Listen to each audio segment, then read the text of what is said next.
exponiendo algunos criterios existentes para clasificar los motores.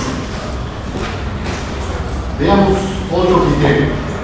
Tercero, rápidamente porque es bastante evidente, según el modo de transformar energía térmica en mecánica. Mejor dicho, según la forma de transformar la energía química del combustible primeramente en calor y después el calor en trabajo. Según este criterio, los motores o las máquinas térmicas pueden dividirse en dos grandes grupos: motores de combustión interna, que es el objetivo de nuestro curso, donde la transformación de calor en trabajo se verifica dentro del cilindro del motor, es decir, dentro de la máquina de combustión interna. Tanto en los motores de encendido por chispa como en los motores diésel, la combustión se produce dentro del cilindro, en un momento determinado del ciclo. Notamos que aquí la combustión se realiza cíclicamente. No es una combustión continua, permanente, no, sino es por ciclos. En dos vueltas cigüeñales, solamente una cuarta parte de ese ciclo se realiza la combustión de expansión.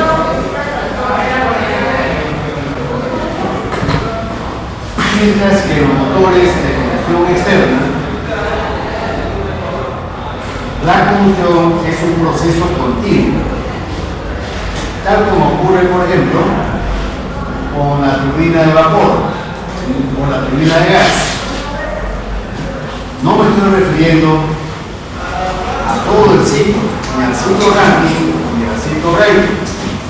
Solamente estoy considerando las turbinas como máquinas. Nosotros sabemos que en el ciclo Brayton la combustión se realiza en la cámara de combustión antes que los gases calientes ingresen a los álabes de la turbina.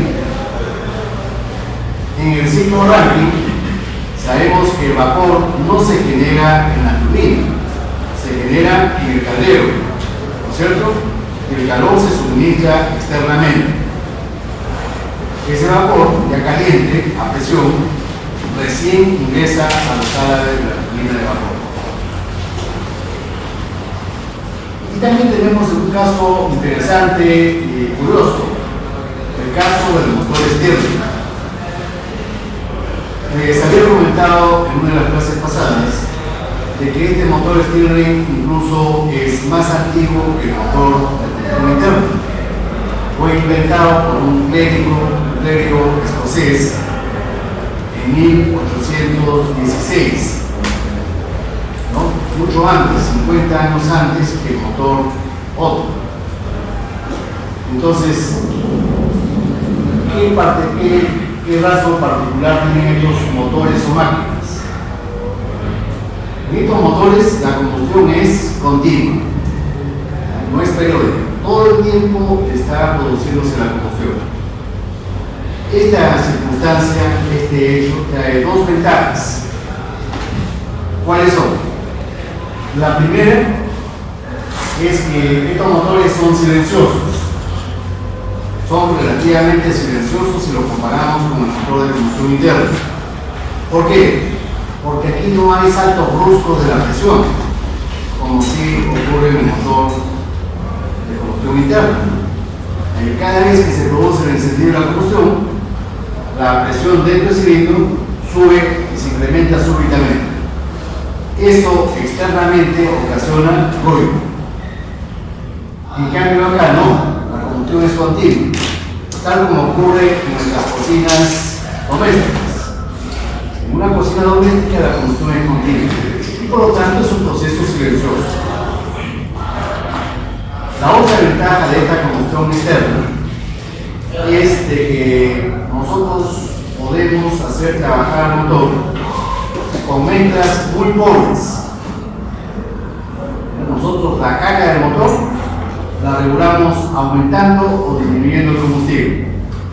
Si bajamos la carga, entonces la cantidad de combustible requerido también disminuye.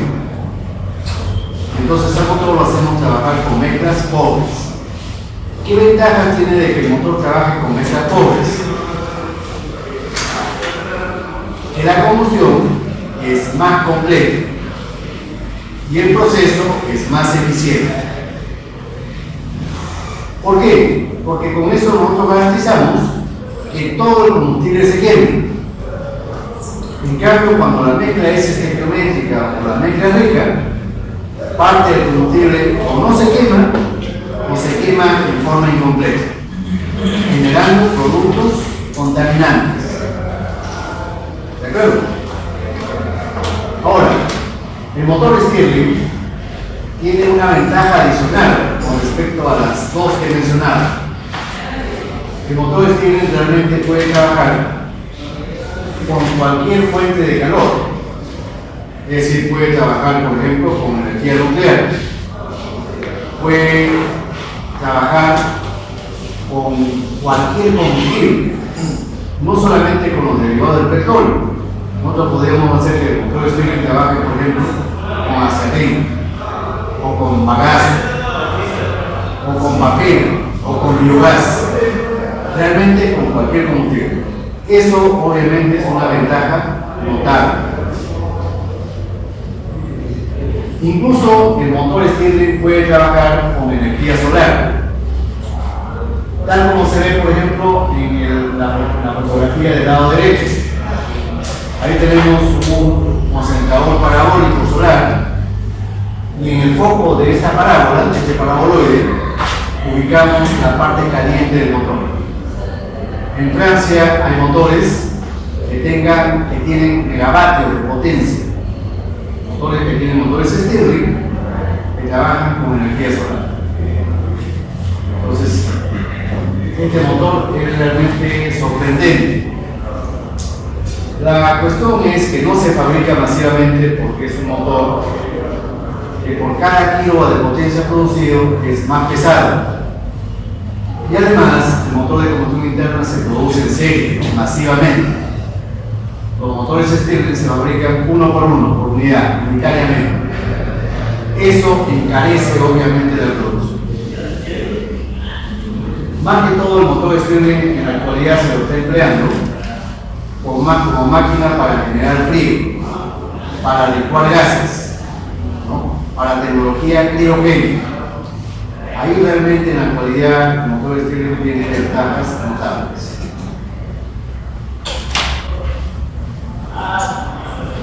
Otro criterio, según el procedimiento de formación de la mezcla. Obviamente me estoy refiriendo a la mezcla aire-combustible. Según este criterio, hay dos formas de que se forme la mezcla aire-combustible. La primera es formación externa, fuera del cilindro del motor, en el tubo de admisión o en el colector de admisión. El ejemplo típico de la formación externa de la mezcla es el motor de encendido por chispa, el motor que sigue el ciclo Otto. Puede trabajar con gasolina, puede trabajar con gas, tanto TDT como PND, puede trabajar con biogás, etc., con alcohol.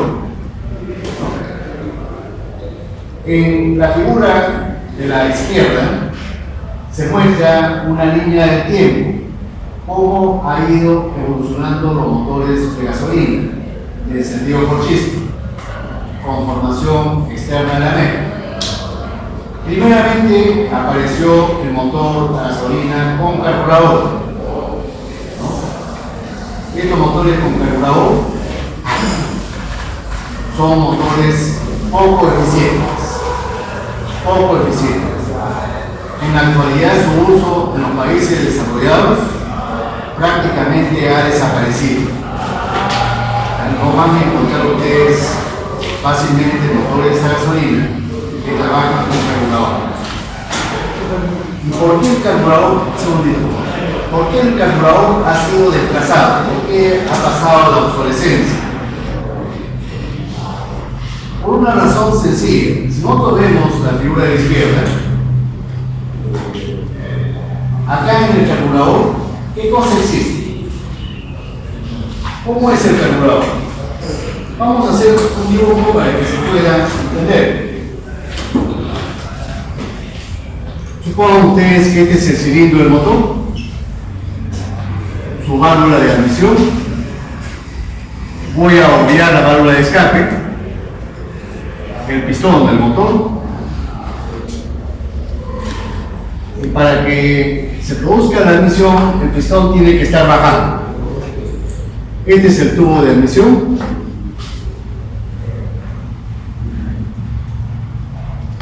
Y en el tubo de admisión está instalado un Venturi.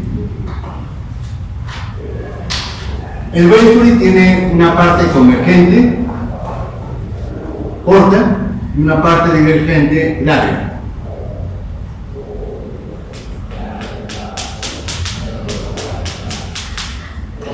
Cuando el pistón desciende, acá dentro del cilindro, como aumenta el volumen, ese hecho hace que se forme vacío. Y ese vacío es el que se encarga de succionar el aire. El aire comienza a ingresar por este tubo de admisión. ¿Está bien?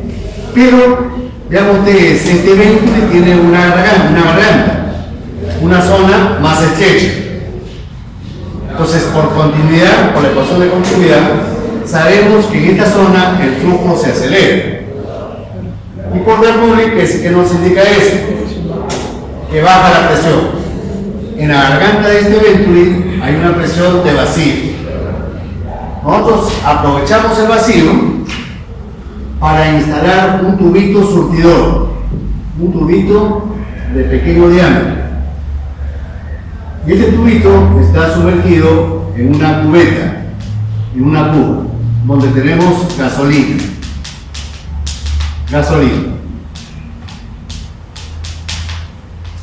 Como aquí en la garganta se está produciendo vacío, obviamente ese vacío va a succionar a la gasolina. Va a hacer que la gasolina suba por este tubito surtidor. Al llegar al pico, va a encontrar al caudal de aire. ¿Y qué cosa va a ocurrir? El combustible se va a dispersar, se va a pulverizar y se va a dispersar en pequeñas gotitas. Esas gotitas se van a mezclar con el aire y se va a formar una mezcla aire-combustible. En esta zona se forma una mezcla aire-combustible. Claro, no todo el combustible se logra vaporizar. Una parte se mantiene en estado líquido y se forma una película que va corriendo a lo largo de la tubería. Es imposible que todo el combustible se vaporice en la tubería. Ahora, nosotros para regular la cantidad de mezcla que ingresa al motor, mezcla aire-combustible, le ponemos una válvula. Esa válvula recibe el nombre de válvula mariposa. Es un pequeño disco que gira dentro de la tubería. Si nosotros queremos que ingrese más flujo de mezcla, ¿qué hacemos? Pisamos el acelerador y el acelerador hace que esta mariposa se abra y ocupe esta posición coaxial con la tubería. Y eso permite que ingrese una gran cantidad de mezcla aire-combustible al motor. Si nosotros cerramos la mariposa, ¿cómo es que estamos poniendo la mariposa? Más o menos en posición transversal con el tubo. Transversal. Es decir, más o menos así. Estamos restringiendo el paso de mezcla al motor. Estamos restringiendo la cantidad de mezcla. Y el motor obviamente va a comenzar a desarrollar menos potencia, a desacelerarse y a desarrollar menos potencia.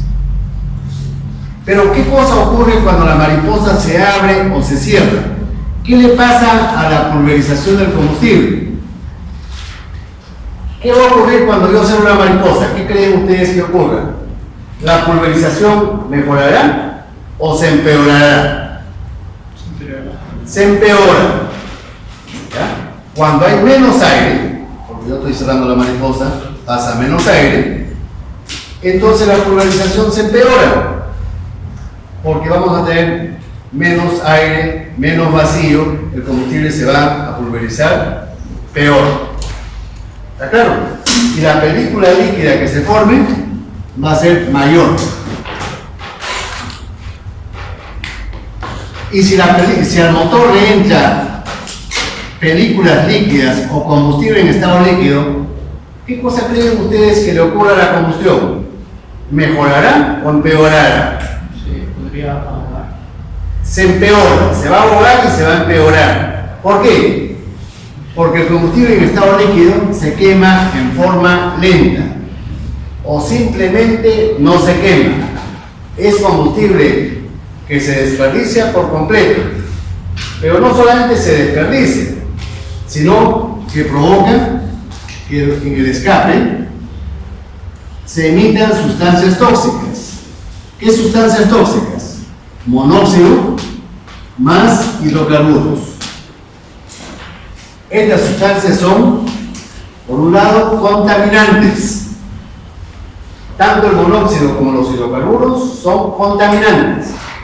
Pero adicionalmente, la presencia de estas sustancias implica que no se ha desprendido todo el calor que contenía el combustible. Esas sustancias todavía se pudieron haber seguido quemando dentro del cilindro del motor. ¿Ya? Esto significa entonces desperdicio energético, además de contaminación. ¿Y por qué ocurría eso?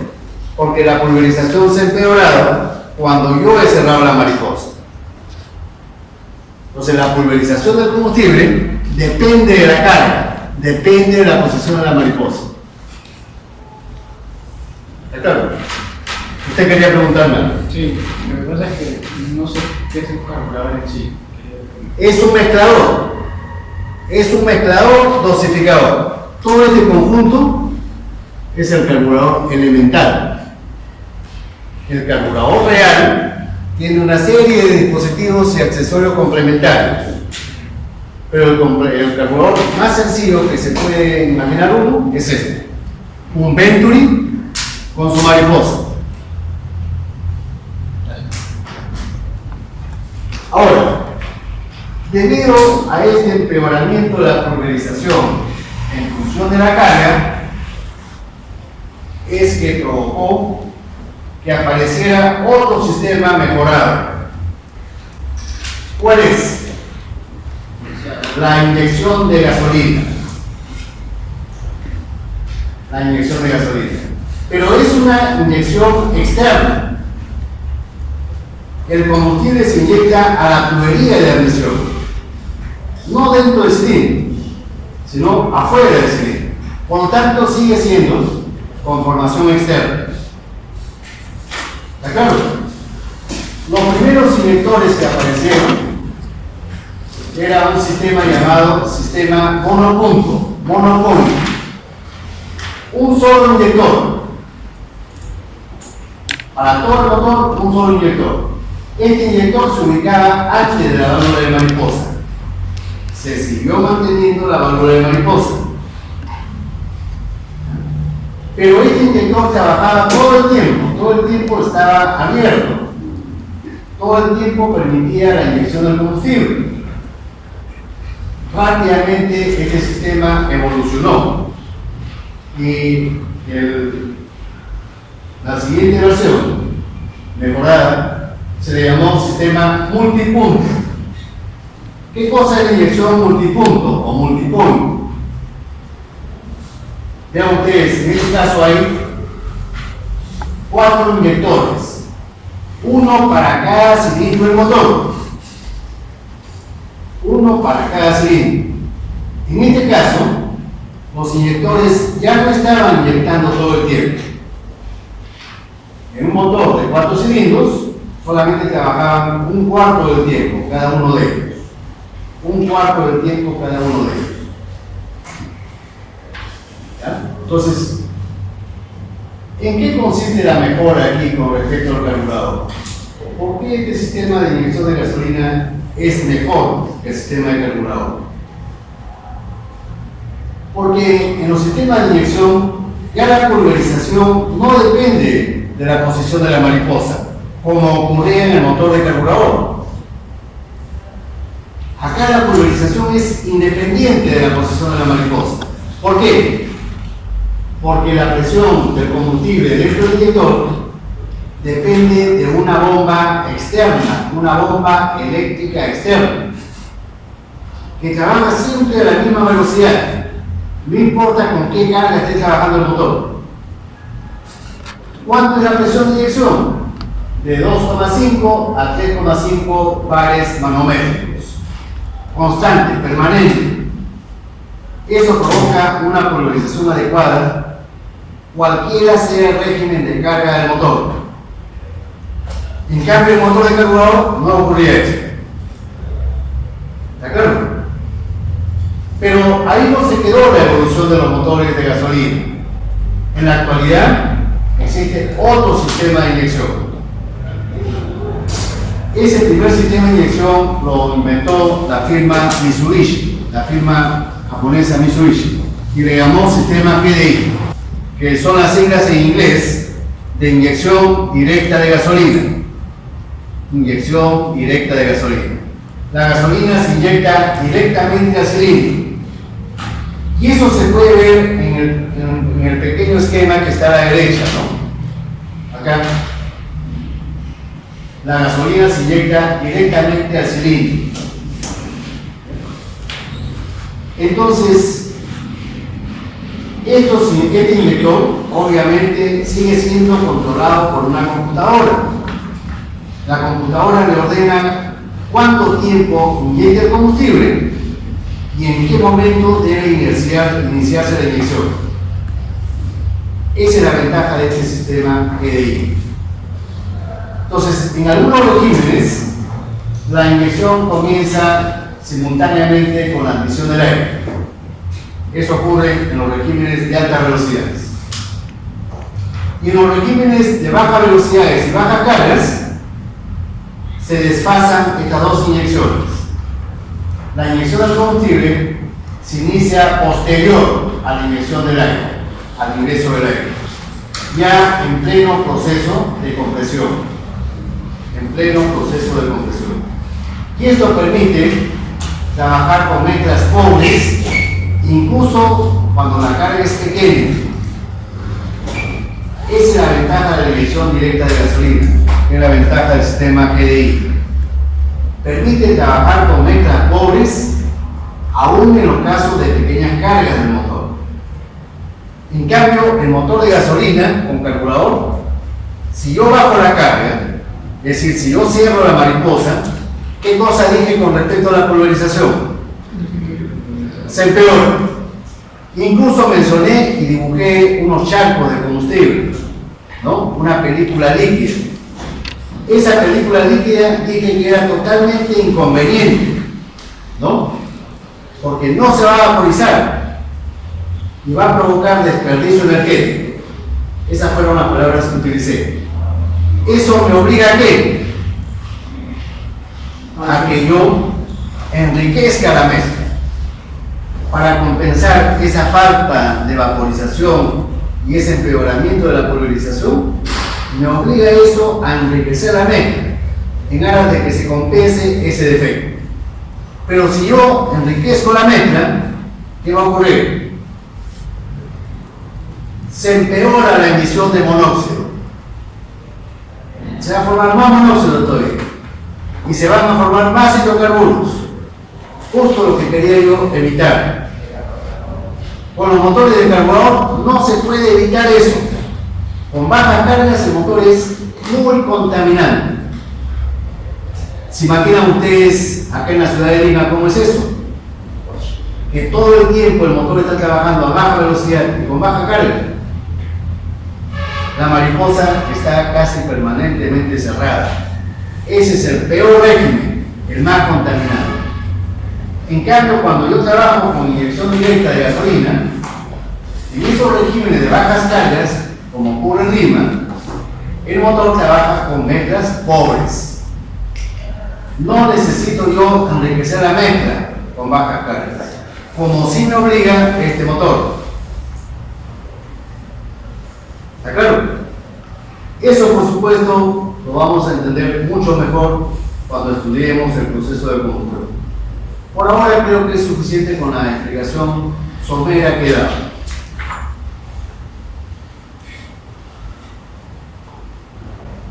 Este motor, este último con sistema GDI, ya no es con formación externa de la mezcla. ¿No es cierto? ¿Qué tipo de formación es? Interna. Tal como ocurre con el motor diésel. El motor diésel es el ejemplo típico de formación interna de la mezcla.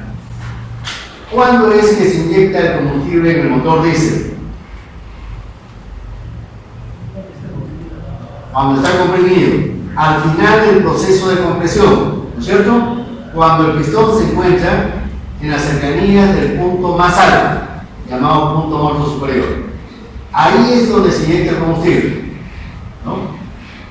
Ahora, en esas condiciones, ya cuando el aire está muy comprimido, obviamente que el combustible tendría que ingresar a una presión muy alta, mucho más alta que la presión del aire, para que pueda ingresar. Pero la presión es mucho más alta todavía que la presión del aire. ¿Por qué es mucho más alta? ¿Por qué la presión que genera la bomba de inyección? ¿Esta es la bomba de inyección? Esta es la bomba, esquemáticamente la bomba de inyección. La presión que genera la bomba es del orden de los 400 a los 2000 bares. Mucho mayor en el caso de los inyectores de gasolina. ¿Cuánto es la presión que indiqué en los motores de gasolina? 8. De 2,5 a 3,5 bares. En cambio, la bomba de inyección diésel inyecta de 400 a 2000 bares. ¿Por qué es necesario tanta presión?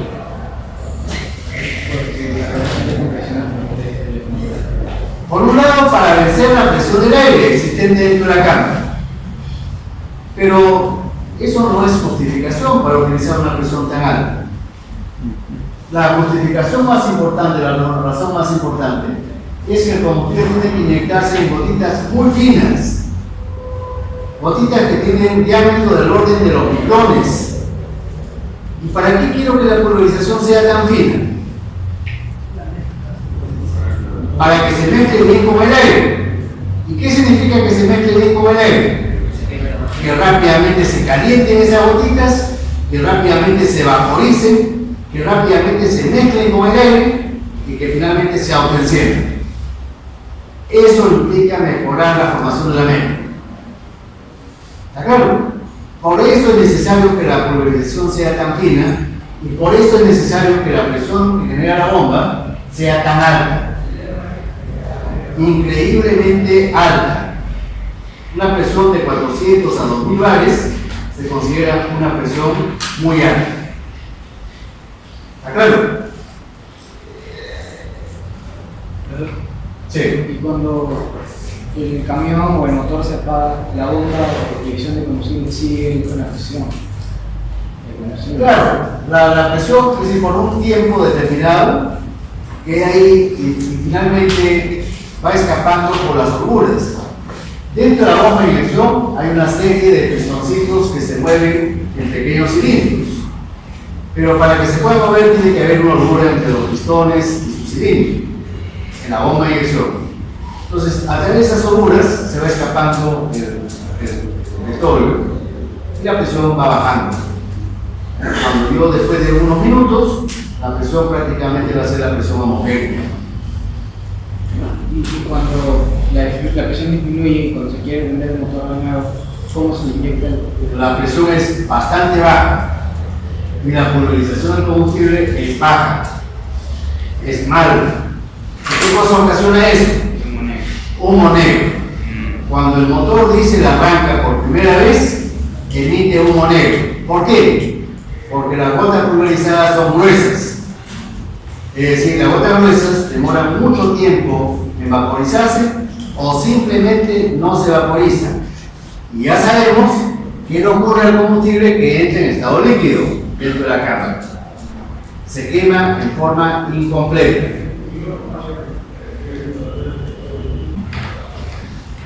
Otro método. No sé si hay preguntas, por favor, con respecto a lo que he explicado. Otro método.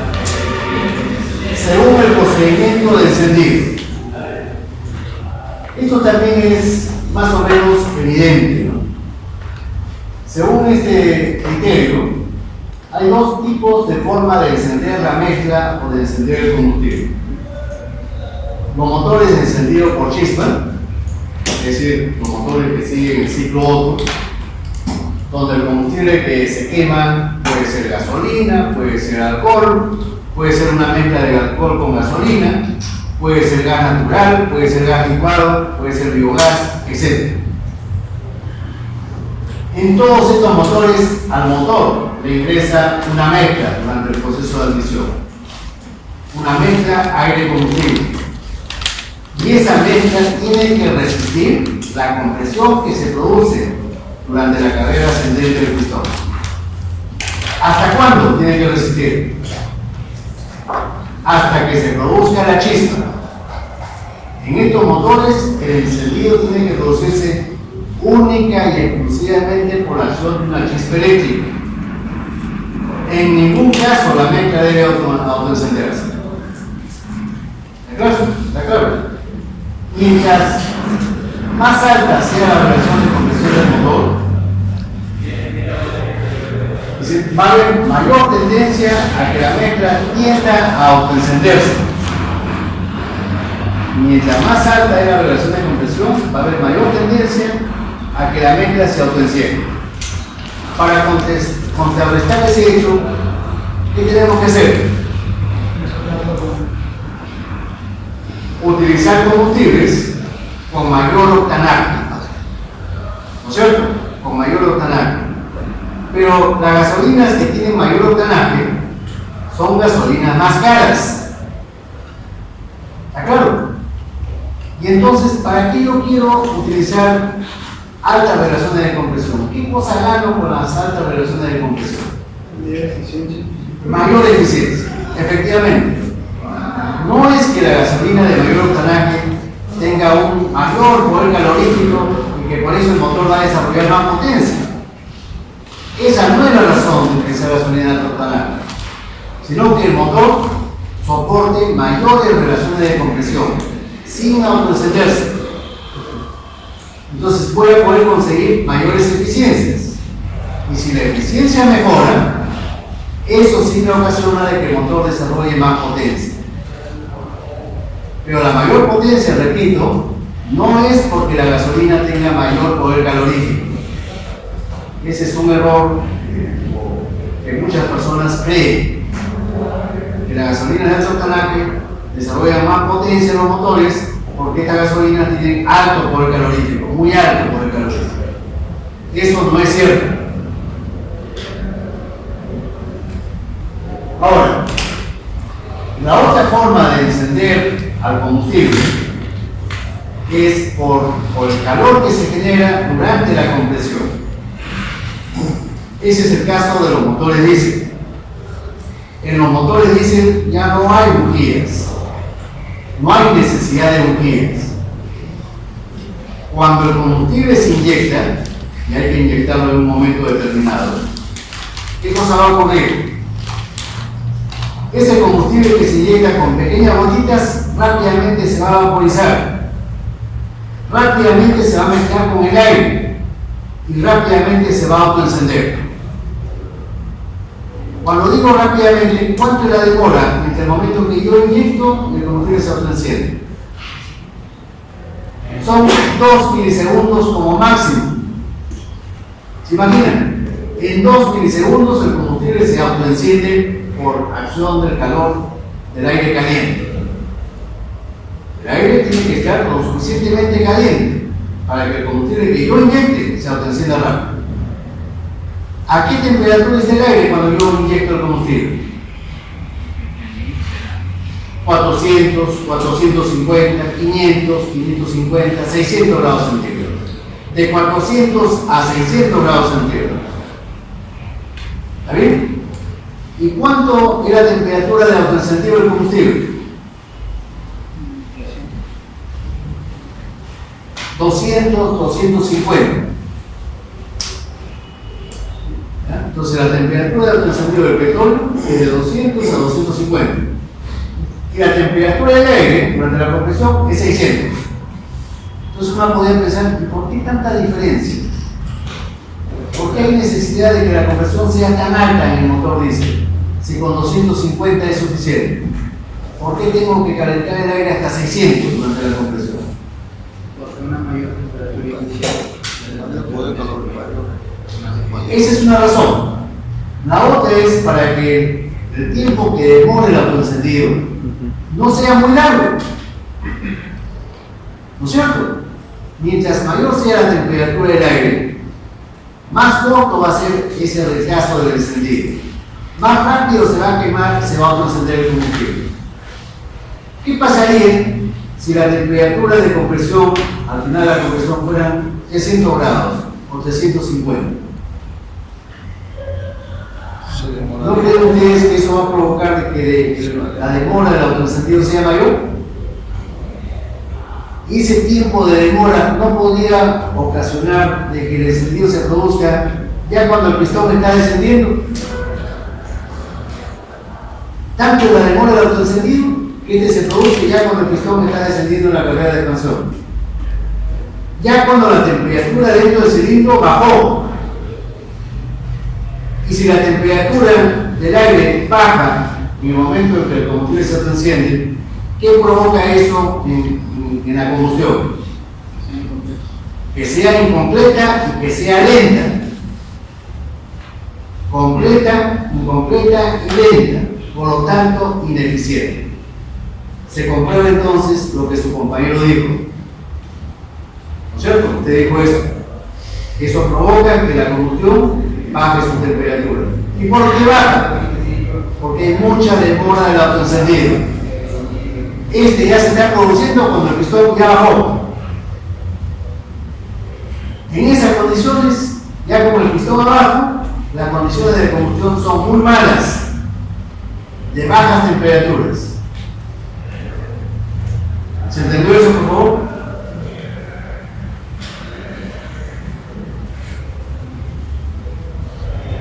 Otro criterio. Según el método de efectuar el ciclo mecánico de trabajo del motor.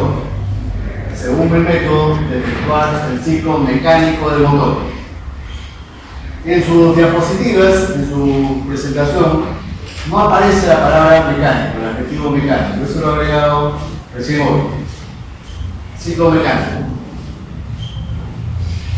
Según este criterio, hay dos formas de realizar el ciclo mecánico del motor. Con el ciclo de 4 tiempos y con el ciclo de 2 tiempos. Sobre el ciclo de 4 tiempos ya hemos hablado algo en las clases anteriores. Dijimos que fue inventado por un francés. ¿Quién era? Baudelaire o Baudelaire, ¿no es cierto? Fue inventado por este francés. ¿En qué consistía este ciclo de 4 tiempos? Que todo el ciclo termodinámico se realizaba en 4 carreras del pistón. 2 carreras descendentes y 2 carreras ascendentes. ¿No? Durante la carrera descendente, la primera carrera, se admitía aire o se admitía una mezcla aire-combustible, dependiendo del tipo de motor. En la siguiente carrera, en la carrera ascendente, se comprime ese aire o se comprime esa mezcla aire-combustible. Al final de la carrera, se produce la chispa en los motores que siguen el ciclo Otto o se inyecta el combustible en los ciclos diésel, en los motores diésel. Ese encendido del combustible provoca una combustión súbita que empuja al pistón hacia abajo, iniciándose la carrera de expansión. Dijimos que esta carrera de expansión era la única carrera motriz del motor. es la única que genera trabajo útil. Todas las demás carreras consumen energía. Solamente la carrera de expansión es la motriz. Ya cuando el pistón está en la cercanía del punto muerto inferior, el punto más bajo, la energía remanente de los gases ya es bastante baja y es poco práctico tratar de utilizar dentro del cilindro del motor a esta energía remanente. ¿Qué cosa se hace? Hay dos posibilidades. Uno, hacer que los gases escapen libremente al medio ambiente. Y la otra es tratar de aprovechar la energía remanente de los gases. ¿Cómo? Con un turbocompresor, efectivamente, haciendo que los gases calientes que salen del motor ingresen a los álabes de una turbina. Esa turbina está acoplada con un compresor y el compresor se encarga de precomprimir al aire antes que ingrese al cilindro del motor. Esa es la función del compresor, comprimir. Muchas personas creen que el compresor también aspira aire. El compresor no aspira aire. El compresor solamente lo comprime. Y entonces la pregunta que surge es, ¿quién aspira al aire entonces? ¿Qué cosa es lo que aspira al aire? La energía remanente. La diferencia de presiones. ¿Pero quién ocasiona la diferencia de presiones? El descenso del pistón. Cuando el pistón desciende, eso ocasiona depresión. Y esa depresión es la que hace que el aire ingrese. Estos motores de cuánto tiempo, por lo tanto, se clasifican en dos tipos: de aspiración natural y los motores sobrealimentados. La de aspiración natural es cuando no hay turbocompresor, no hay ningún compresor, no hay ningún soplador. A eso se le llama motor de aspiración natural. La sobrealimentación es cuando utilizamos algún compresor, algún medio para que el aire ingrese a mayor presión. Pero también existen los motores de dos tiempos, ¿no? Que hemos hablado cosas buenas y malas de este motor. El primer motor de dos tiempos que se inventó es parecido al que se muestra acá en la figura izquierda. Es el esquema de un motor de dos tiempos con compresión previa en el cárter, así se le llama. Motor de dos tiempos con compresión previa en el cárter. Es el esquema de los motores de motocicleta, cuyo uso está prohibido en los países desarrollados. Ese es el esquema que se muestra aquí. Pero este motor tampoco es todo malo, ¿no? Vean ustedes, este motor no tiene válvulas. ¿Eso es ventajoso o no? Que no tenga válvulas. Es ventajoso por la simplicidad. ¿Y la simplicidad qué significa? Menos costos, motores más baratos. ¿Está claro? Pero ¿por dónde ingresan los gases? ¿O por dónde ingresa el aire? ¿Y por dónde escapan los gases?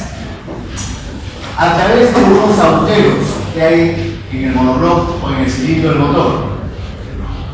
A estos agujeros se le llaman lumbreras. Lumbreras. La lumbrera de arriba, del lado izquierdo, se llama lumbrera de escape. Y la lumbrera inferior es la lumbrera de admisión. Por aquí ingresa la mezcla aire-combustible, aire con gasolina. Para ello, no está dibujado acá, hay un carburador, acá, en esta zona, un carburador. Y en ese carburador se mezcla el aire con la gasolina. Y ese aire con la gasolina ingresa al motor. Pero vean ustedes a dónde ingresa.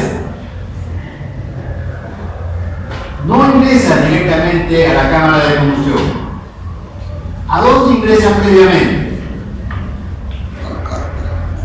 a la parte inferior del motor. ¿Y cómo se llama la parte inferior del motor? Cárter. Esa mezcla aire-combustible ingresa al cárter previamente.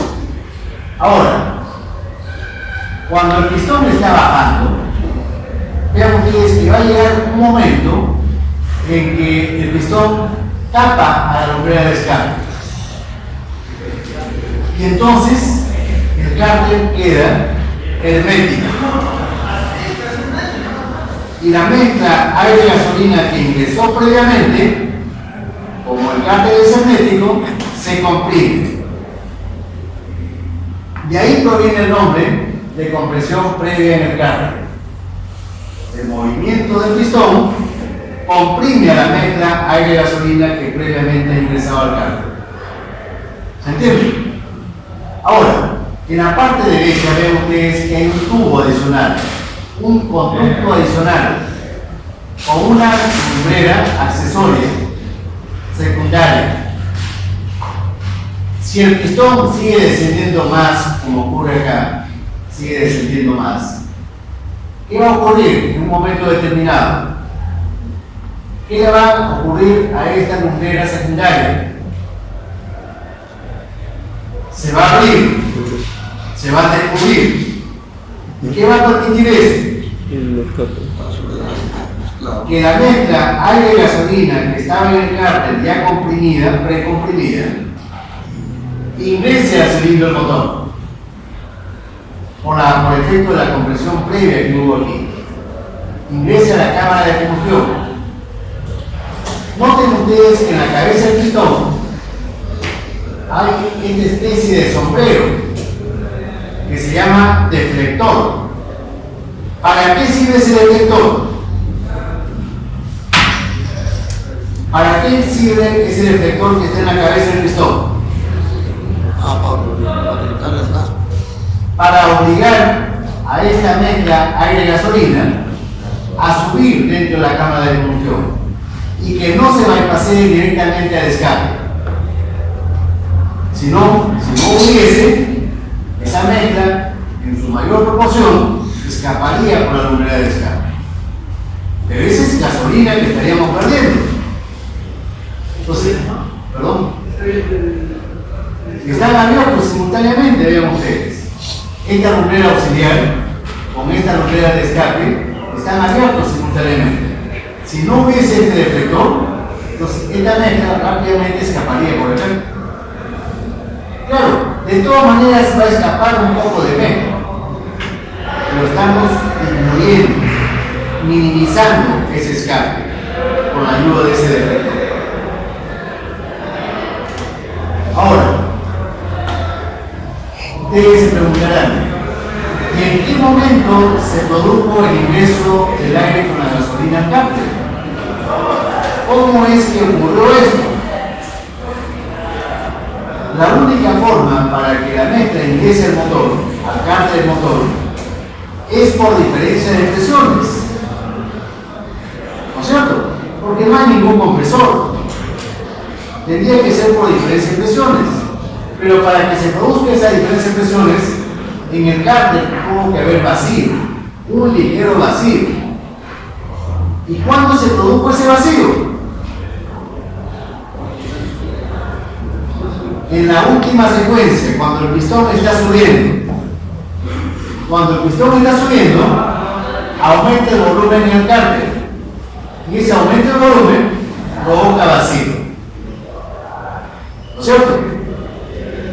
Ahora, normalmente en el cárter de un motor, ¿qué cosa hay? ¿Qué sustancia hay normalmente en el cárter de un motor cualquiera? Aceite. El aceite lubricante. Pero en este caso, cuando el aire, la mezcla aire con gasolina ingresa al motor, entra al cárter. Y el cigüeñal del motor revolotea toda esta mezcla, incluyendo al aceite lubricante. Y el aceite lubricante se va a nebulizar, se va a formar una neblina. Y entonces parte de ese aceite lubricante, conjuntamente con el aire y con la gasolina, en este momento va a ingresar por esta lumbrera auxiliar. ¿Qué significa que el aceite lubricante ingrese a la cámara de combustión? Que se va a quemar. Que se va a quemar. Hay dos implicancias. La primera, la que dice su compañero, la que se va a quemar. Si el aceite se quema parcialmente, ¿qué va a ocurrir? Que yo tengo que reponer, paulatinamente tengo que ir reponiendo el aceite que se va quemando dentro del motor, para que este motor no se quede sin aceite lubricante, ¿no es cierto? ¿Y cómo le echo el aceite? Cuando me abastezco de gasolina. Cada vez que me abastezco de gasolina, al tanque le echo un poquito de aceite. ¿En qué proporción? En la proporción de 1 a 50. Una parte de aceite por cada 50 partes de gasolina. Esa es la primera implicancia. Tengo que reponer la gasolina, que es el aceite lubricante que se quema en la cámara de motor. Pero la segunda implicancia es mucho más grave. Cuando se quema ese lubricante, ¿qué cosa ocurre? ¿Qué cosa es el lubricante? El lubricante normalmente es un hidrocarburo pesado, con alto punto de evaporación, alta temperatura de ebullición. ¿Qué significa eso? Que se vaporiza con mucha dificultad. ¿Y qué cosa le pasa a un combustible que no se vaporiza o que se vaporiza con mucha dificultad? Se mantiene en estado líquido. ¿Y qué pasa cuando un combustible se quema en estado líquido? Se quema deficientemente. ¿Y qué provoca? Gases contaminantes. Dentro de esos hidrocarburos que he puesto ahí, HC, en estos motores de dos tiempos se forman los peores. Iba a decir los más peores. Los peores. ¿Cuáles son esos? Gases llamados benzopirenos.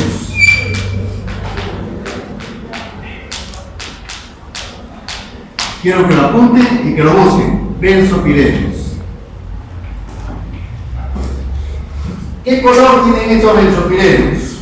¿Qué color tienen los gases de escape que quema un motor de motocicleta de dos tiempos? Azul.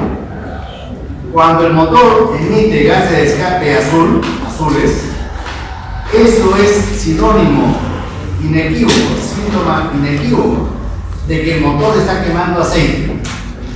Y cuando el motor quema aceite se forman estos benzopirenos.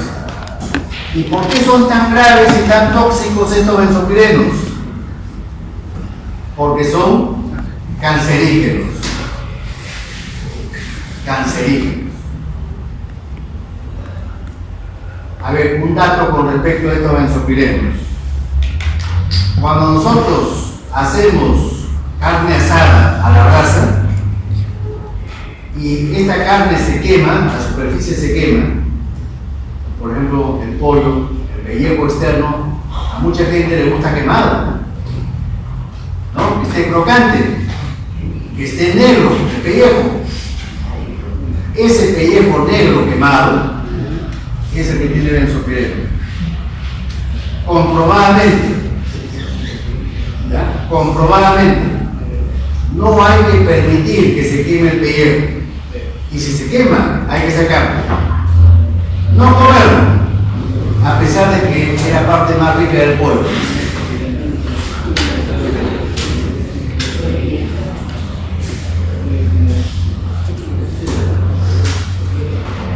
Ahora, afortunadamente, no todos los motores de dos tiempos son tan perniciosos como el anterior.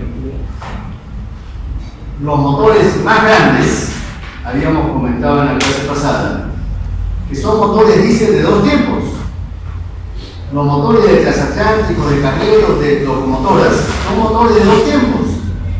Y resulta que estos motores grandes son los más eficientes que hay. Y entonces, ¿cómo es que se logra esto?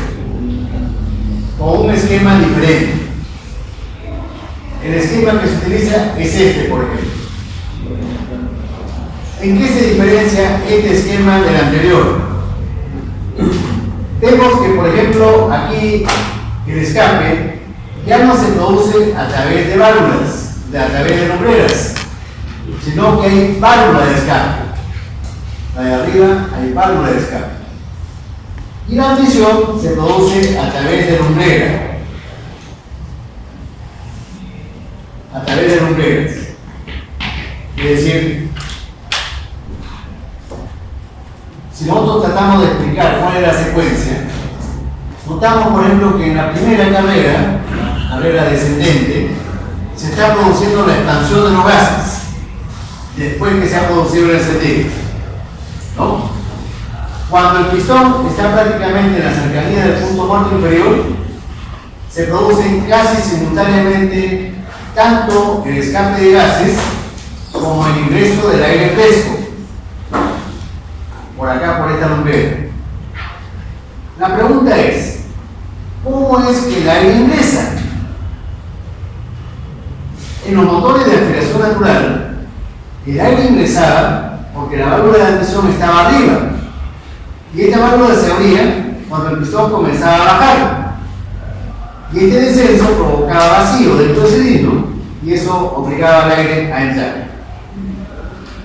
Pero acá, ¿cómo es que se produce la admisión del aire? Si la admisión se está produciendo ya cuando el pistón está abajo. Con un soplador, efectivamente, o con un compresor. Es la única forma de obligar al aire a que ingrese, como se ve acá en la tercera figura. Tiene que haber un elemento auxiliar que obligue al aire a ingresar. Ya no es vacío. En ese momento ya no es vacío. ¿Y qué elemento auxiliar se usa? Uno de los más utilizados es un soplador, llamado soplador Roots. Quiero que lo busquen ustedes en internet. ¿Qué cosa es un soplador Roots? El soplador Roots es un implemento del motor, un accesorio del motor. ¿En qué consiste? En una carcasa dentro de la cual giran dos motores, uno y dos. Ambos tienen en forma de 8. Son motores. Estos motores tienen lóbulos. Los lóbulos son la forma de 8 que tienen. A eso se le llama lóbulos. Estos lóbulos están engranados y están sincronizados en cuanto a su giro, haciendo que el aire que ingresa se comprime. A medida que va girando, se va comprimiendo. Y sale por el lado derecho ya con una ligera compresión. Con una ligera compresión. Y eso obliga al aire a ingresar al motor. En otros casos, en motores ya más potentes, se utilizan compresores. Y a veces, turbocompresores. Los sopladores Roots son para motores más pequeños. Para motores grandes se utilizan compresores y turbocompresores. A alta presión, ya no hay succión. En el momento de la presión no hay succión, como en los motores de aspiración natural. Aquí, de todas maneras, tenemos que utilizar un elemento auxiliar, que es el soplador Roots o el compresor. Pero vean ustedes que en este caso, a diferencia del anterior, a diferencia de este, ya el aire no se mezcla con el aceite. Aquí el aire no ingresa al cárter. El aire ingresa directamente al cilindro del motor. Entonces, estos motores ya no queman aceite. ¿Está claro? Ya no queman aceite. Y a este sistema se le llama sistema uniflujo. Motor de 2 tiempos con barrido uniflujo. ¿Qué cosa es barrido? ¿A qué se le llama barrido? El barrido es un proceso por el cual el aire que ingresa al motor a presión ayuda a los gases de escape a salir. El aire a presión que ingresa al motor ayuda a los gases de escape a salir. Por eso se llama barrido. El aire barre los gases. ¿Por qué se le llama uniflujo? Porque tanto el aire como los gases de escape recorren axialmente el cilindro. Axialmente. sola dirección. Por eso se le llama uniflujo. Hay algunos motores de 2 tiempos que son con barrido transversal, como los motores de motocicletas, barrido transversal. Transversal al eje del cilindro. Transversal al eje del cilindro. También hay motores de 2 tiempos, de motores grandes, con lumbreras, lumbrera de presión y lumbrera de descarga, donde el aire no se mezcla tampoco con el aceite, pero son sistemas menos usados. Es como este, ¿no? Como el esquema B. Es poco usado el esquema B. Es mucho más usado el sistema con barrido uniflujo, con válvulas de escape. ¿Ya? Es el más usado, con barrido uniflujo. En los motores sobrealimentados ya hemos comentado que el caso más común es cuando se utiliza un turbocompresor.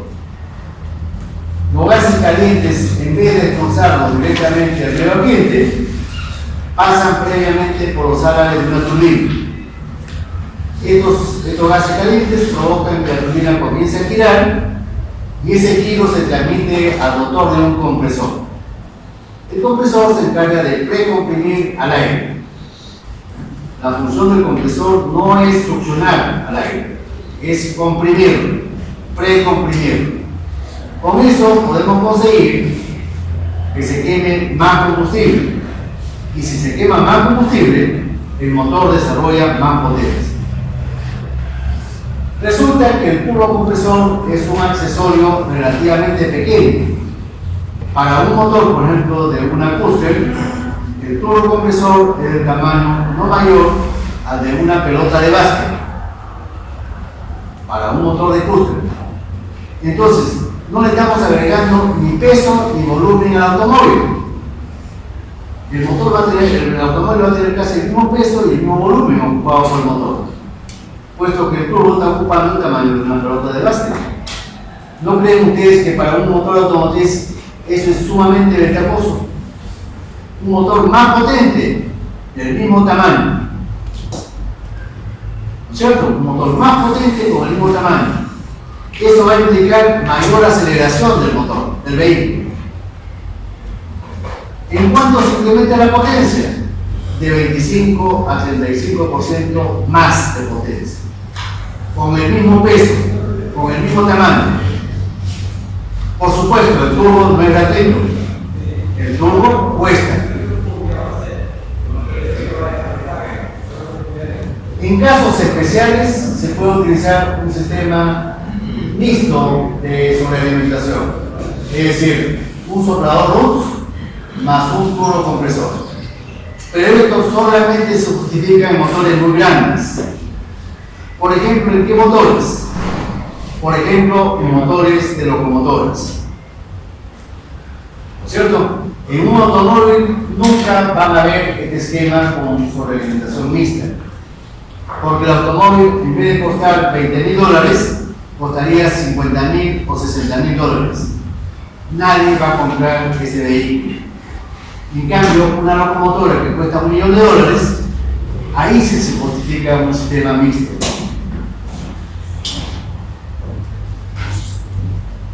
Este es el esquema de un turbo, ¿no? Turbocompresor. Cuando veamos la clase siguiente o subsiguiente, vamos a ver con más detalle este esquema. Otro criterio, uno de los más difíciles de entender, pero a la vez interesante. Según la forma de regular la mezcla aire-combustible en función de la carga. ¿Qué cosa es carga en un motor de combustión interna? ¿A qué se le llama carga? A toda fuerza o a todo momento externo al motor que se opone a su movimiento. Toda fuerza o todo momento externo que se opone al movimiento del cigüeñal del motor. A eso se le llama carga. ¿Cuándo aumenta la carga de un motor? ¿Cuándo se quiere ir más rápido? Sí.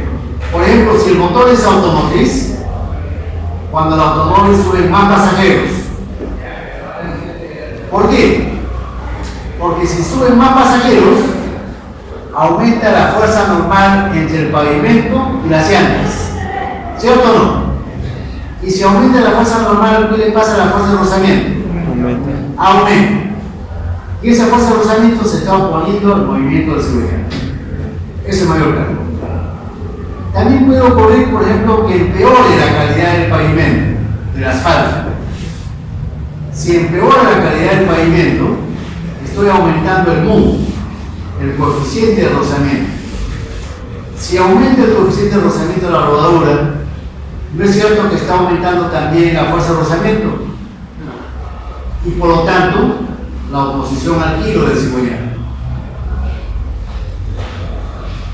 Entonces, según este criterio, hay dos tipos de regular la carga, la mezcla en función de la carga. Uno de ellos es con regulación cuantitativa y el otro es con regulación cualitativa. Cuantitativo me está indicando que yo regulo la cantidad. ¿La cantidad de qué? La cantidad de mezcla aire-combustible. Y cuando digo regulación cualitativa, ¿a qué me refiero? Que la cantidad se mantiene más o menos constante y lo que yo regulo es la proporción entre el aire y el combustible. La proporción entre el aire y el combustible. A eso le llamo regulación cualitativa. Para explicar estos conceptos, vamos a imaginarnos un experimento. Un camión que está transportando ladrillos pequeños en una carretera plana. Y este camión, este chofer tiene su ayudante que está botando los ladrillos a la pista o está botando arena a la pista, ladrillo o arena. Entonces, ¿cuáles son las condiciones de este experimento? Primero, que la velocidad del vehículo sea constante. Velocidad del vehículo constante. Y la segunda condición es que la posición de la palanca de cambios sea constante, de la caja de velocidades. Sea constante. Si el motor está yendo en tercera marcha, todo el camino se va a mantener en la tercera marcha. El no va a mover la palanca de la caja de cambios. ¿De acuerdo? Entonces, si el chofer no mueve la palanca de cambios y el vehículo está yendo con velocidad constante, eso implica que la velocidad de rotación de las llantas es constante. Y si la caja de cambios está en una posición invariable, significa entonces que el motor está yendo también, o está trabajando con velocidad constante. La velocidad cigüeñal es constante. ¿No es cierto? Esas son las condiciones preestablecidas. Y voy a considerar dos casos. El primero, cuando el motor del camión es un motor de gasolina. Y además el motor es con un carburador de gasolina y con carburador. Entonces, ¿qué va a ocurrir a medida que el ayudante vaya botando los ladrillos a la pista? ¿No es cierto que la fuerza de rozamiento va a ir disminuyendo? ¿No es así? La fuerza de rozamiento va a ir disminuyendo. Y si la fuerza de rozamiento va a ir disminuyendo, si el chofer no moviera el pedal del acelerador, entonces eso implicaría que el camión se va a ir acelerando. Pero nosotros queremos que el camión no se acelere, que vaya con velocidad constante. Entonces, en consecuencia, ¿qué tendría que hacer el chofer en cuanto al pedal del acelerador? Ir soltando el acelerador. A medida que su ayudante va botando los ladrillos, el chofer tendría que ir soltando el acelerador para que su vehículo no se acelere solo. ¿no es cierto? Pero cuando el pedal se va soltando, ¿qué le pasa a la mariposa del carburador?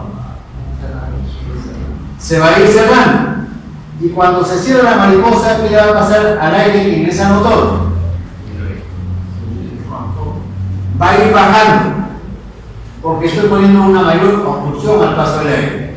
Entonces el aire, el flujo másico de aire, va a ir bajando. Pero si pasa menos flujo de aire por el venturo del carburador, ¿qué le va a pasar a la función del combustible? Paralelamente, va a ir bajando conjuntamente con el aire.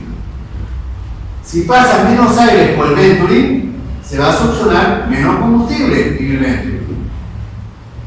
Y va a bajar más o menos en la misma proporción. El flujo másico del combustible va a bajar en la misma proporción.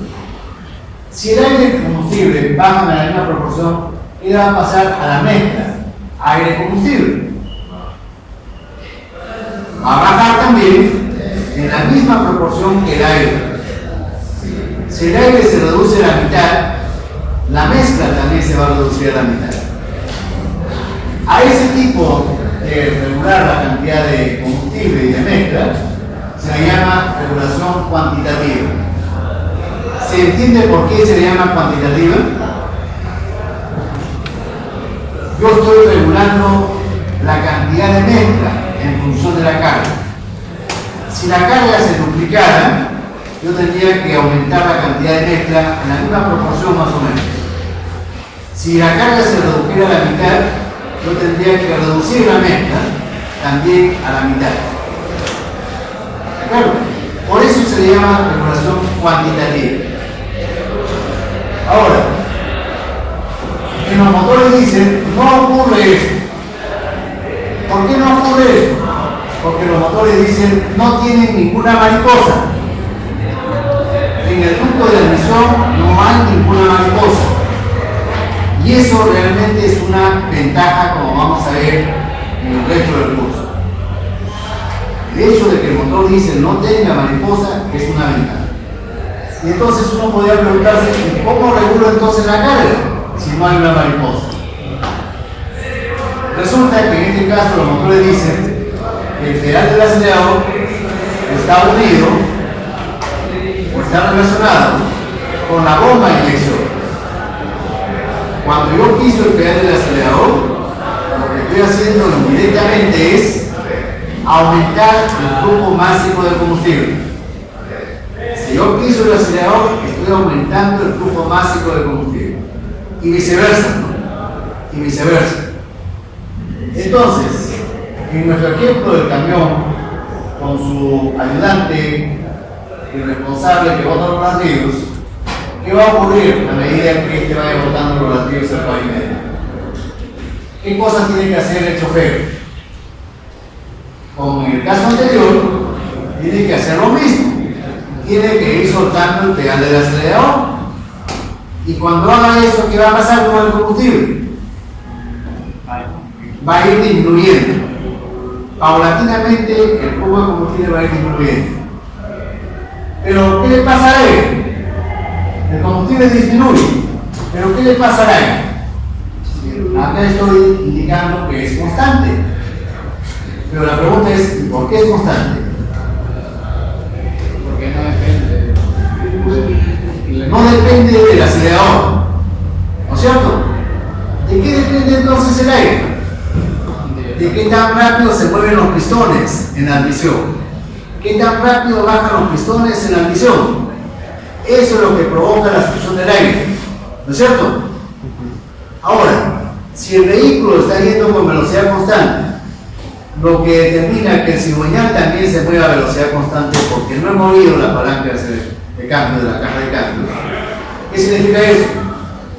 Si los pistones se mueven con velocidad constante, la cantidad de aire succionada también va a ser aproximadamente constante. Pero si yo comparo las cantidades relativas entre el aire y el combustible, resulta que la cantidad de aire es mucho mayor que el combustible. En un motor de gasolina, ¿cuánto es la proporción entre el aire y el combustible? Más o menos la relación es cercana a 15 a 1.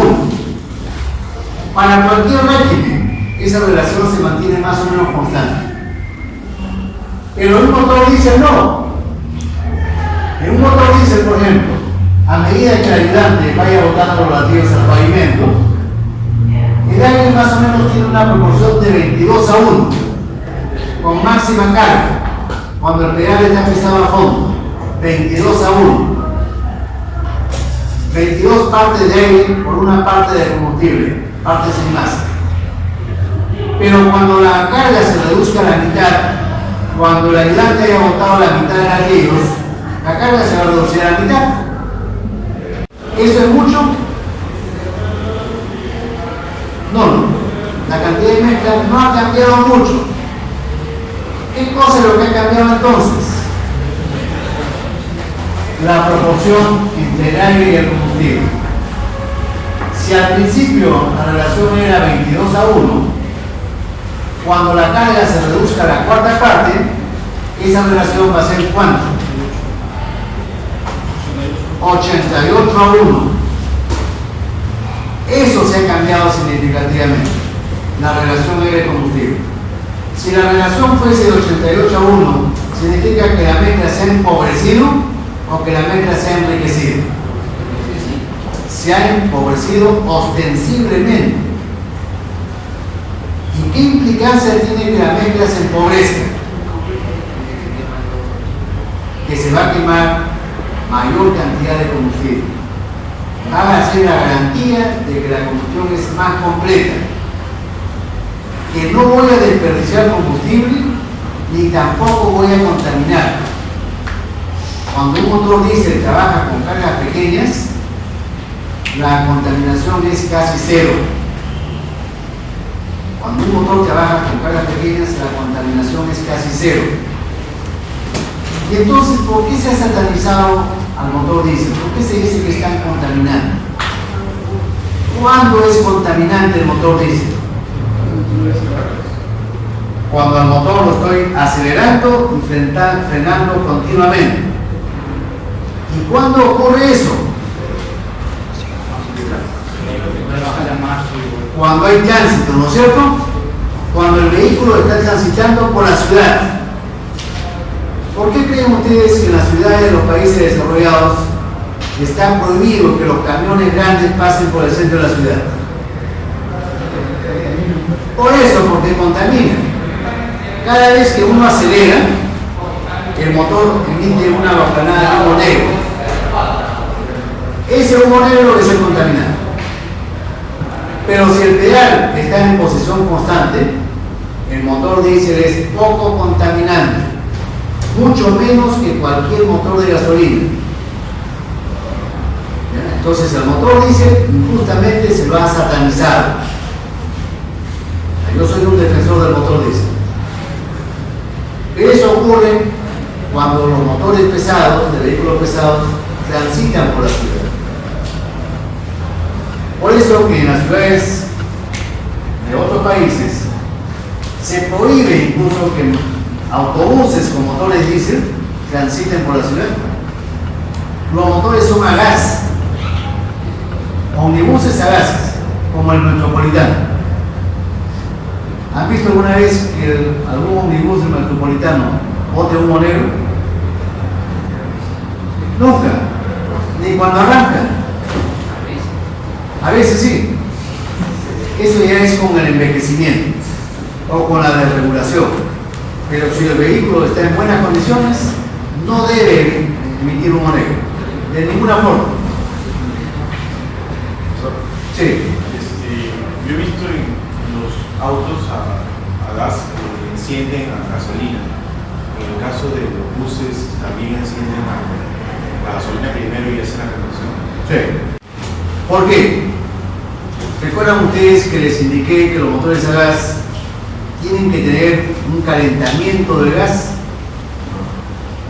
En algunos casos para contrarrestar el efecto de Joule-Thomson y otros para vaporizar el GLP.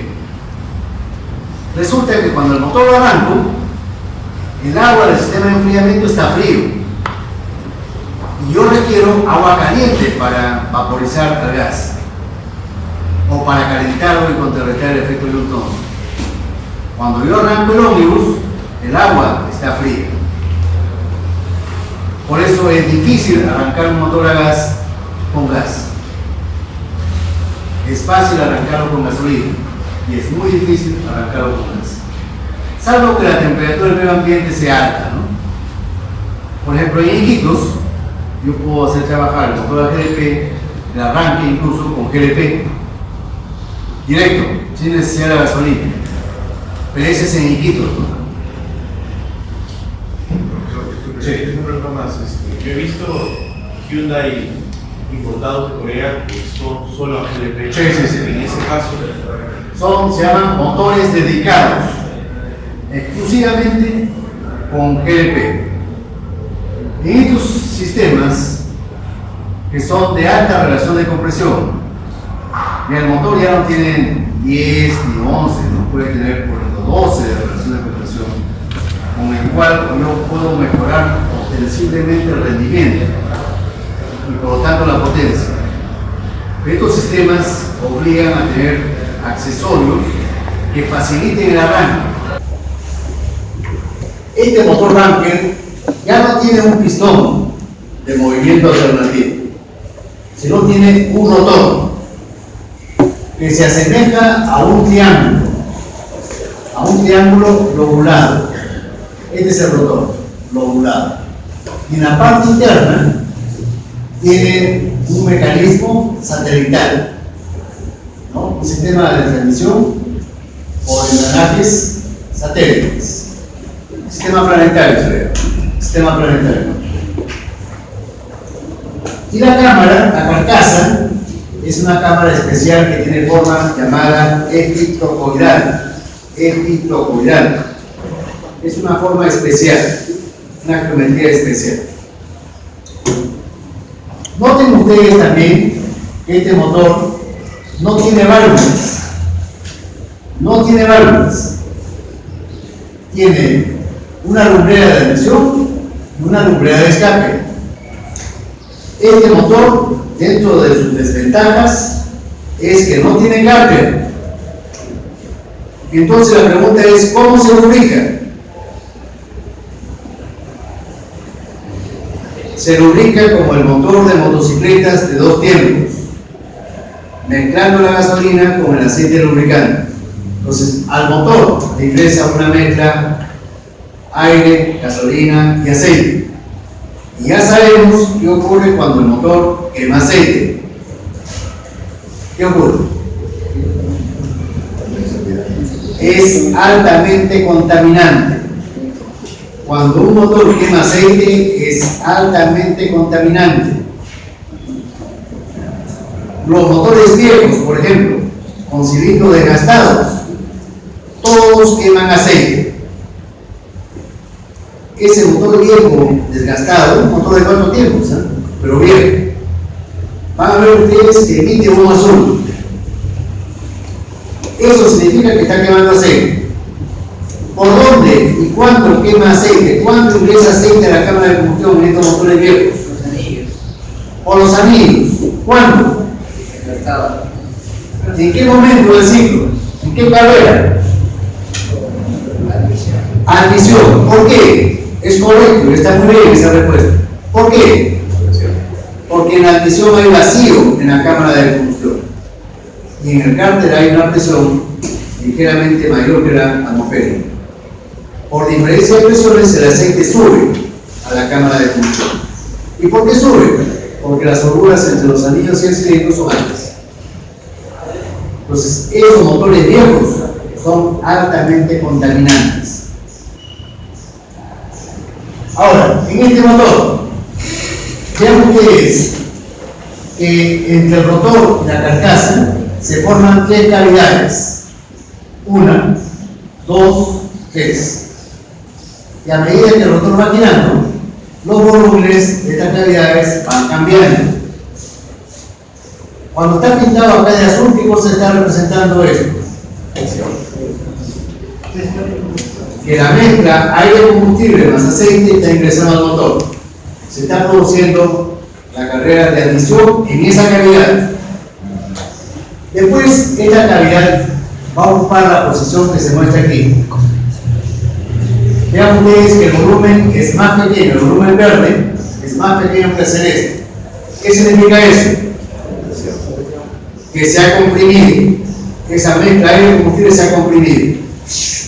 Después, vean ustedes que aquí hay una bujía, y cuando se alcanza la máxima compresión, se enciende esa mezcla. Se produce el encendido y la explosión. Esa explosión ejerce un momento con respecto al centro del rotor triangular. Un momento. Y ese momento hace que rote, comience a rotar. Paulatinamente, este volumen rojo se va incrementando y se va convirtiendo en el volumen amarillo. Noten ustedes que en este caso ya la otra lumbrera se ha abierto y los gases de escape están saliendo al exterior. ¿Qué ventajas tiene este motor del pistón rotativo del rotor con respecto al motor del pistón alternativo? La ventaja es que este rotor puede girar a una mucho mayor velocidad que el rotor de un motor de pistón alternativo. ¿Por qué? ¿Qué cosa es lo que limita la velocidad de un pistón de movimiento alternativo? Un motor de pistón alternativo constantemente está acelerándose y frenándose. ¿Dónde se frena? Cuando está por llegar a los puntos muertos. ¿Cuándo se acelera? Cuando el pistón está por la mitad de la carrera, tanto ascendente como descendente. Entonces constantemente se está acelerando y se está frenando. ¿Y eso qué cosa hace? ¿Qué efecto negativo tiene? Eso hace que la velocidad de rotación se limite. La velocidad cigüeñal esté limitada. El factor inercial limita la velocidad de rotación del cigüeñal. En cambio, en un motor rotativo, la velocidad de rotación de ese rotor es prácticamente constante. No se está frenando y acelerando continuamente. Por eso que el rotor de este cigüeñal, de este motor, puede trabajar a una mayor velocidad, mucho mayor que en el motor de pistón alternativo. ¿A qué velocidad? Mínimo 8000. 8000, 10000, 12000, 16000. Es común en un motor bunker. ¿Y qué ventajas tiene que un motor o una máquina trabaje a alta velocidad? ¿Qué ventajas tiene que una máquina trabaje a alta velocidad? ¿Recuerdan ustedes ese motor de aeromodelismo que no sé si les mostré a ustedes, pero sí les indiqué que los motores de aeromodelismo trabajaban a alta velocidad?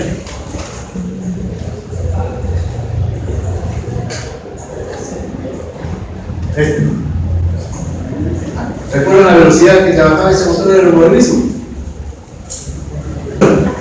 20.000 revoluciones. Un motorcito que cabe en la palma de la mano. 20.000. Pero ¿cuánto de potencia creen que tiene? Un tercio de caballo. ¿Saben qué cosa es un tercio de caballo? Es la potencia del compresor de sus refrigeradoras. ¿Y cuál es la potencia del compresor de sus refrigeradoras? ¿Han visto el motor? Muchísimo más grande que ese motorcito. ¿Y cómo es que ese motor tiene tanta potencia siendo tan pequeño? Por las 20.000 revoluciones que tiene. ¿De acuerdo? Los motores rápidos, a igualdad de potencia, ocupan un espacio, un tamaño mucho menor que los motores lentos. A igualdad de potencia, ocupan un volumen mucho más pequeño que los motores lentos. Gracias a la velocidad. Tienen bajo torque, pero alta velocidad. Entonces, el motor bunker tiene esa característica. Como su rotor puede girar, el cigüeñal puede girar a alta velocidad, hasta 12.000, 14.000 o 15.000 revoluciones, es un motor mucho más pequeño que su equivalente de pistón. El motor equivalente de pistón es más grande que el motor Banker. Entonces, estos motores son muy convenientes para vehículos de competencia. Como tienen poco peso, ocupan poco espacio y además son silenciosos, ocupan poco peso. Y se convierten en ideales para ser utilizados en motores de competencia. ¿Perdón? No hay bunker con helicópteros. Sí hay automóviles con bunker. No es común. La única empresa que se atrevió a producir un modelo de motor bunker para automóvil comercial fue la firma Mazda, en su modelo RX8. Quiero que no lo usen, por favor.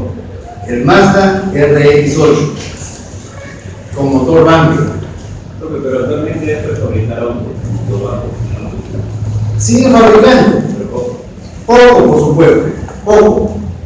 Es decir, la mayor parte, el 99,99% son motores de pistón. ¿Y por qué ocurre eso si tiene tantas ventajas? Primero, porque este motor quema aceite y emite contaminación. Esto no pasa a los estándares de los países desarrollados. No pasa. Segundo, que los motores de pistón tienen décadas. Las líneas de producción, para cambiar una línea de producción, eso cuesta millones, a veces cientos de millones de dólares. Cambiar una línea de producción no es ni barato ni fácil. ¿Se imaginan cambiar la línea de producción para producir, en vez de motores de pistón, motores rotativos bunker? Las empresas automovilísticas y las empresas petroleras son empresas que ejercen lobbies muy potentes. Son empresas que influyen en las decisiones de países y se oponen a cualquier cambio. Las empresas, las industrias automovilísticas y de combustibles se oponen a cualquier cambio. Son empresas conservadoras que están contentas con lo que tienen y con lo que ganan. Como son monopólicas, ¿quién quiere cambiarlo si ganan millones? Sin embargo, este motor también yo le veo perspectiva de desarrollo, también le veo. Es un motor que en el Instituto de Motores es un motorcito chiquito, un modelo que funciona.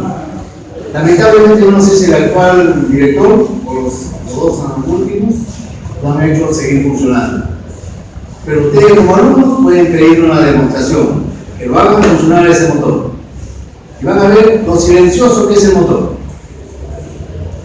Chiquito nomás, pequeño. El último criterio lo dejo para que ustedes lo investiguen. Es según el sistema de refrigeración. Acá también hay hipervínculos que pueden visitar y pueden ustedes leer. La próxima clase a ver si digo alguna palabra con respecto a esto. Y eso es todo, jóvenes. Por favor, queda como tarea todos los hipervínculos, revisarlos. Y todas las palabras que encuentran en la pizarra, buscarlas. Eso es todo, jóvenes. Gracias por su atención.